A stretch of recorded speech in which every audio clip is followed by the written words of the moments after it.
She walked into Camp Merrin's civilian-to-military entry program, carrying a canvas duffel that had seen better decades. At 43, June Keller didn't look like military material. The recruits snickered. One even asked if she was lost. But when this simple woman finally got her hands on a rifle, what happened next silenced an entire training compound and revealed the shocking truth about who June really was. Before we reveal how a woman in faded cargo pants outshot elite marksmen, candidates, hit that subscribe button and tell us where you're watching from. Now let's get into it. The training compound at Camp Merrin wasn't built for second chances, just sharp corners, barked orders, and mud-soaked ground designed to separate the dreamers from the doers. The place reeked of purpose, diesel exhaust, from the motor pool, boot polish, and that particular combination of morning dew and determination that clings to any military installation. Guard towers loomed over the landscape like watchful giants, their shadows stretching across obstacle courses that had broken more than a few civilian dreams.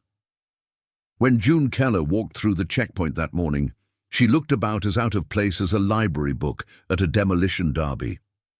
The MP at the gate had actually paused mid-scan of her ID, squinting at it like the computer might be playing tricks on him. 43 years old, with a face that had seen its share of life, but hadn't let it harden her. Grey eyes calm as December. Mornings. Brown braid reaching just past her shoulder blades with streaks of premature silver she'd stopped dyeing years ago. Her cargo pants had faded from black to something closer to charcoal, the kind of softening that comes from 100 trips through an old washing machine. The army surplus jacket told its own story, patched at the elbow with a square of mismatched fabric, a tiny rip near the left pocket mended with careful stitches, and a barely visible stain on the collar that might have been coffee or motor oil. No tactical vest, no moisture-wicking gear, no $200 boots that promised enhanced performance, just worn leather lace-ups that had been resoled twice, and a canvas duffel that looked like it had survived desert heat, mountain snow, and probably a few garage sales in between. Her paperwork was clutched in both hands, creases from folding and unfolding visible in the morning light. She stood quietly by the check-in table while recruits buzzed past, most under 25, all wearing enough name-brand tactical gear to outfit a small militia. One kid with an undercut and mirrored aviators actually stopped walking when he saw her. "Yo!" he called out to his buddies. "Is this the line for military moms? Someone get Grandma a rocking chair." His crew laughed like he'd just invented comedy. June didn't even blink, just stepped forward when her name got called. The officer at the folding table barely glanced up. "Keller, civilian, you're applying?" He squinted at her like she was a puzzle with missing pieces. "Yes, sir," he paused, pen hovering above a clipboard. "Ma'am, this tryouts for field applicants under 38 with tactical or athletic backgrounds. We're not evaluating support staff today." "I'm here to qualify for the open precision training slot," she said, voice even as a metronome. Another instructor nearby actually snorted. "Precision. You know we're talking active field roles, right? Like weapons, infiltration, mobility, not office work." "I know." The silence stretched long enough to make everyone uncomfortable. The officer looked her over again, waiting for the punchline that never came. "Look," he finally sighed, "we've got a full slate. You can't participate today. But if you want to observe from outside the fence—" "Thank you," June said, taking the visitor badge without argument. As she stepped aside, a group of female recruits passed, one whispering just loud enough. "Is she here to take pictures or knit us scarves?" More laughter. More. But June found her spot by the chain-link fence and stood with her arms loosely crossed, watching as the drills began. Ropes, crawls, push-ups in gravel. The sun climbed higher. The recruit's swagger slowly melted under the heat. Across the yard, a grizzled master sergeant leaned against a barricade, mirrored sunglasses hiding his eyes. He wasn't watching the recruits fumble through obstacle courses. He was watching the woman at the fence, the way she stood, feet perfectly square, shoulders relaxed but ready, the way she tracked every movement on the field, the way she didn't look away when others mocked her. She wasn't just watching, she was reading. Wind patterns, breathing rhythms, instructors' corrections before they were given, and the sergeant sure as hell noticed. By mid-morning, the energy had shifted from cocky to exhausted. Recruits stumbled through drills, their designer compression gear now soaked with sweat and spotted with mud. June remained at her post, arms folded, eyes moving like a choreographer watching a complex routine. "You taking notes, Miss Keller?" and called Simmons, a younger instructor eager to impress. "Gonna write us a Yelp review?" A few tired recruits managed weak laughs. Troy, the broad-shouldered guy with the MMA headband who'd been flexing in front of his phone camera just minutes earlier, waved a mock salute.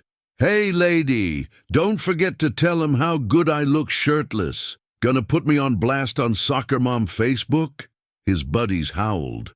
One of them, a lanky kid with a neck tattoo, actually started recording on his phone, probably planning to post this hilarious moment on TikTok later. More laughter rippled through the group. Even Simmons smirked, though something in his posture suggested he wasn't entirely comfortable with the mockery. He'd been in the service for 12 years. He'd seen enough to know that appearances could be deceiving, but the pressure to fit in with the younger instructors kept his mouth shut. June turned her head slightly, like a bird, noticing something others missed. Her gaze settled on the weapons crates being offloaded at the range, about 50 yards away.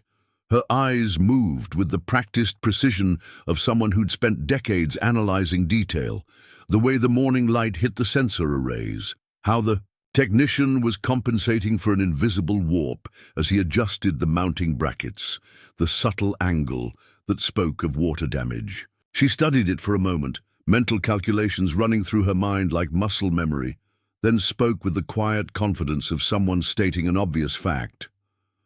"Your sensor at lane 3 is off by 3 degrees, maybe 3.2. Simmons paused mid-stride. "Excuse me?" The panel's warped, it's reflecting unevenly. "If they miss left, it won't be their aim. It'll be your tech."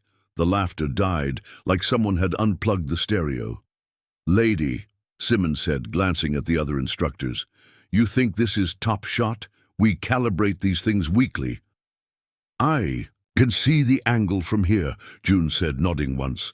"That sensor wasn't replaced after the rain 2 nights ago. Plastics bowed. You're not training accuracy, you're training compensation." One instructor moved toward the lane, squinting, pulled out a level, tested it. His brow furrowed. "Son of a bitch." Simmons went quiet. The master sergeant, still leaning against his barricade, smiled just slightly. "We need a replacement panel on lane 3, the instructor called out. Troy looked from the lane to June and back. "That was just a lucky guess," he said too loudly. "She probably saw it on a YouTube video." June met his eyes. "Or I just understand what 3 degrees looks like." Nothing boastful in her voice, just fact. That made it worse. The recruits filed into position. Simmons, suddenly without his swagger, set up the lanes while stealing glances at June.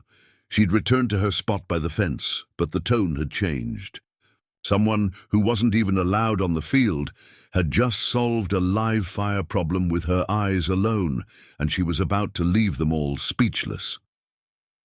The sharpshooting trial began with instructors explaining the rules in clipped, confident voices. 3 timed sequences. Stationary targets at distance, moving targets, then rapid react simulation with pop-ups at random intervals. Troy swaggered up first, determined to reclaim his audience. His form was decent enough. He clipped 2 out of 3 on the first round, managed a decent cluster on the moving set, but missed 2 pop-ups completely. Still pumped his fist, walking back like he'd just qualified for the Olympics. Others followed. The same pattern. Some froze, one kid jammed his bolt. A few recruits performed well, sharp, focused, but none stunned. Then Simmons decided to demonstrate, stepping into the firing position like he owned the range. Cleared a perfect run. Bullseye, bullseye, bullseye. That, he declared, turning, to face the recruits is how it's done. One of the sergeants clapped once, dryly. You're not the one being tested, Simmons.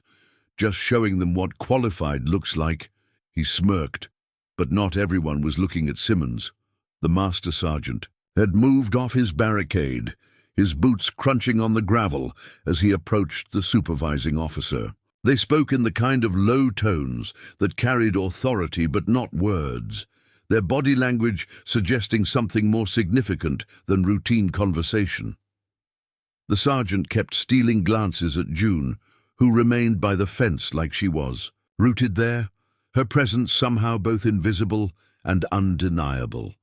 Her canvas jacket moved slightly in the morning breeze, and sunlight caught the silver strands in her braid as she continued to observe the range with the focused attention of someone reading a complex text.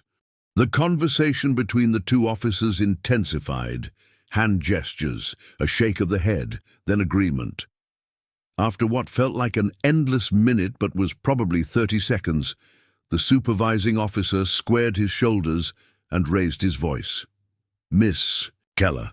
Every head on the field turned toward her. You're not on the roster, he continued, but you spotted a fault no one else caught. And you're still standing there, so I'm asking, do you want to shoot? The silence that followed felt heavy enough to dent metal. Recruits stopped chewing, stopped texting, stopped thinking about their own performance. Simmons blinked. Sir, she's not even registered. She's here, the officer cut in. And I'd like to see what she can do. Troy muttered something about senior discounts. June stepped forward slowly. No theatrics, no chest puffing, just calm. Yes, I'd like to shoot. Someone handed her a rifle. She checked it without comment, ran her fingertips along the stock, adjusted the strap without asking, and stepped into lane 6. She didn't fumble with the scope, didn't flinch at the weight, just moved with the ease of someone who'd done this 10,000 times before. Ready when you are, the sergeant said. June closed her eyes for half a second. When they opened, something shifted. Her body language stilled, not tense, but settled, like a switch had flipped. Her breath leveled. Shoulders dropped a fraction. Then she fired. Crack. The sound was clean, not just the report of the rifle, but the quality of contact that makes real marksmen pause and listen. Bullseye. The target monitor beeped its confirmation, a small green light winking in the control booth. Second. Shot, dead center again. The impact grouping was tighter than most instructors managed on their best days. Third. A whisper off center mass, pulling maybe an inch left. From 300 meters with crosswind building, it may as well have been perfect. In any other context, this alone would have been considered expert-level shooting.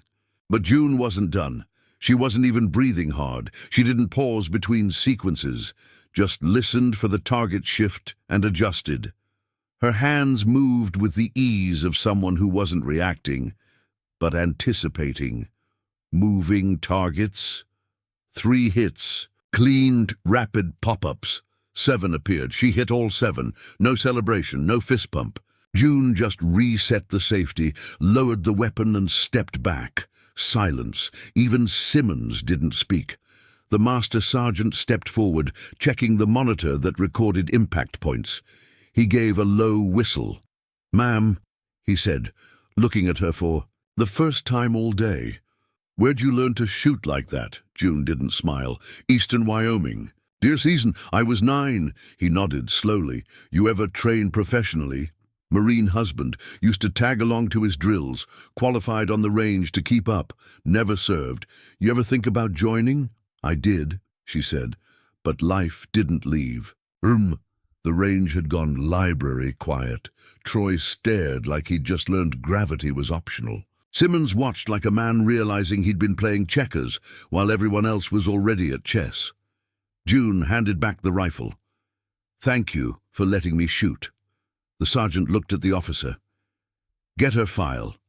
Today. The break room 20. Minutes later was quiet, the kind of hush that follows something nobody can explain but knows better than to laugh off.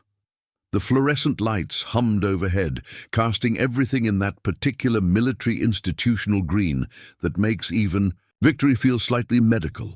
June sat on the far bench, sipping water from a paper cup, seemingly unbothered by the bubble of space that had formed around her.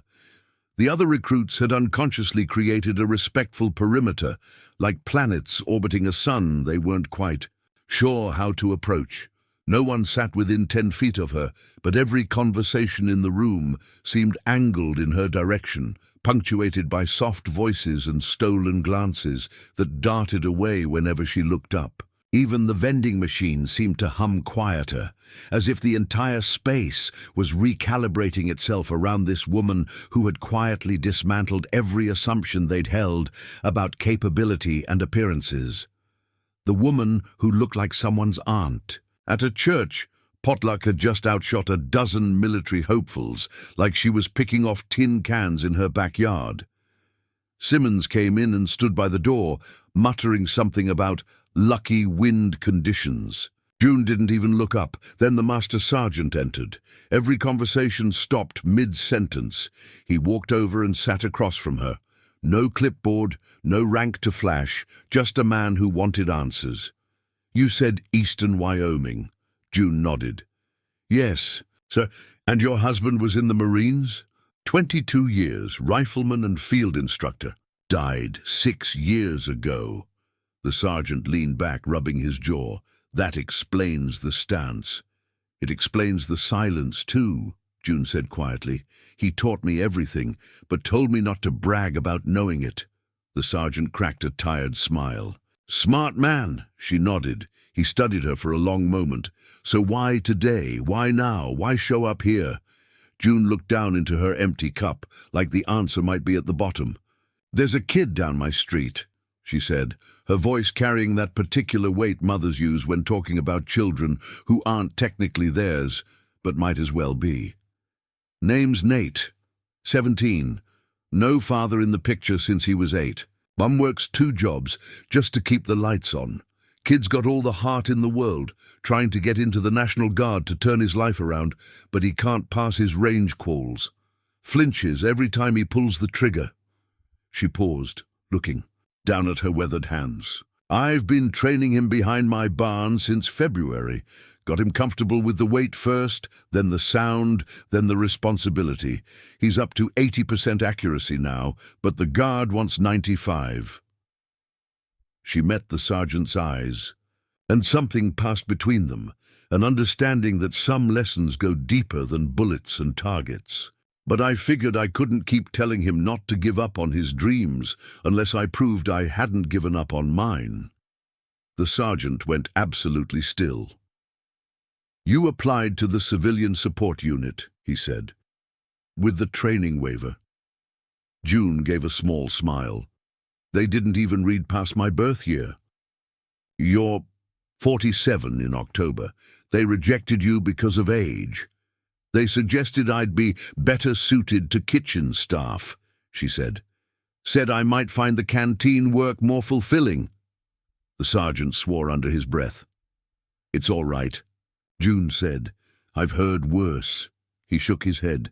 "No, it's not all right. We've got 20-year-olds who can't hold a rifle steady after 10 minutes. You just hit 7 moving targets like you were popping balloons at a county fair." "I've had practice." "No," he said firmly. "You've had patience. There's a difference." He stood.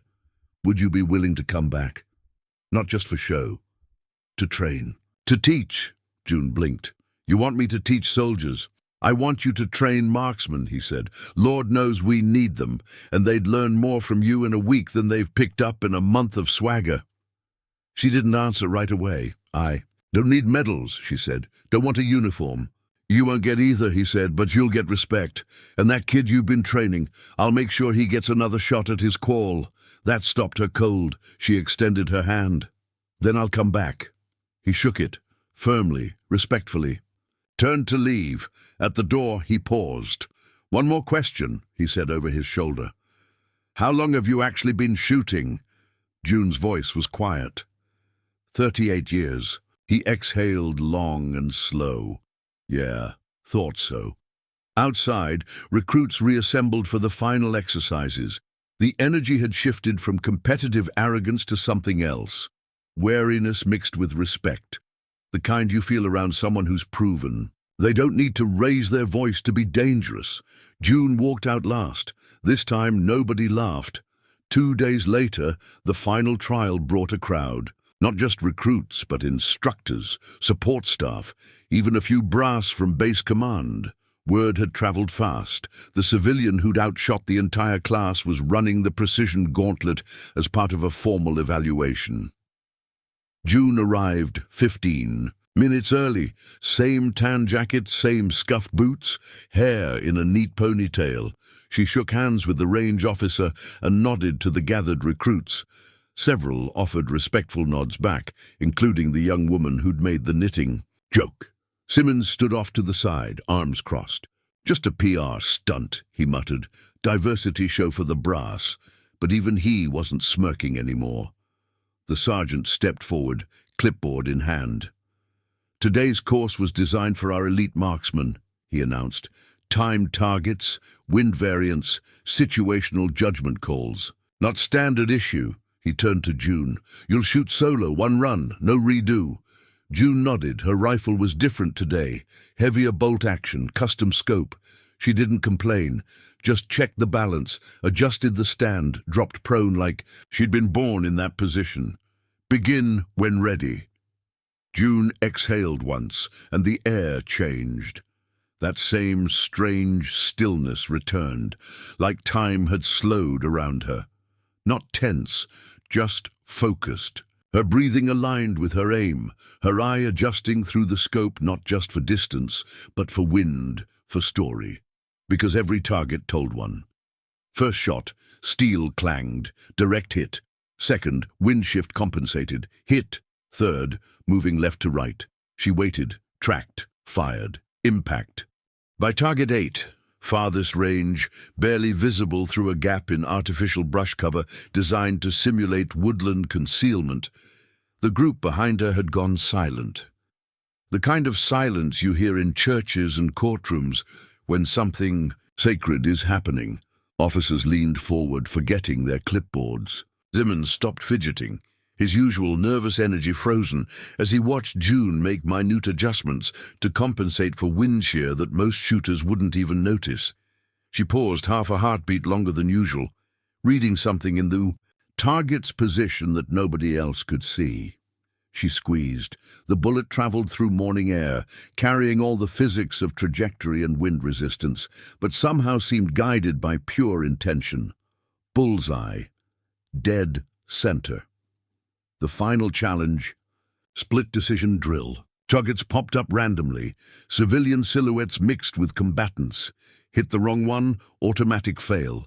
No hesitation. 5 rounds, 5 hits, 0 errors. The instructor stepped forward slowly, jaw working like he was chewing words. "All confirmed," he called out. "Perfect score. No applause, no cheering, just stunned silence that felt heavier than sound." The sergeant walked up, expression unreadable, handed her the target sheet. Scores in red, circled, stamped official. "Highest field score this base has recorded in 6 years," he said, "including our snipers." June didn't smile, just took the sheet and nodded. From behind, a slow clap started. Nate, then others joined. Quiet, real. Not mockery or surprise, just acknowledgement. Simmons didn't clap. But he stepped back, arms folded, staring at the ground like it had betrayed him. The sergeant waited for the noise to settle. "This is June Keller. She's not your instructor yet. But when she speaks on this range, you listen. She's not here. To prove she's better, she already did." He turned to June. "Ready to train soldiers." She looked at the recruits, looked at Nate. "Ready." One of the officers stepped forward. "Paperwork will come, background checks, waivers, the works." "Fine," June said. "But I don't want a title. Just time." "Time for what?" She nodded toward the range. To fix what's broken. Later that afternoon, Simmons quietly withdrew from the final exam. Word was, he claimed an old injury. Nobody challenged it. Nate, qualified the next week, used June's exact stance. 3 weeks later, the morning wind carried a different sound across the range. Not tension, not ego, just rhythm, breath and trigger, step and silence. The transformation hadn't happened overnight. It had seeped into the compound like morning fog, subtle but undeniable.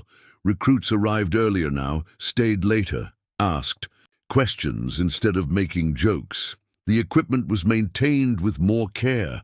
Even the afternoon coffee in the break room tasted different, somehow less bitter, as if the space itself had learned to respect what it was teaching.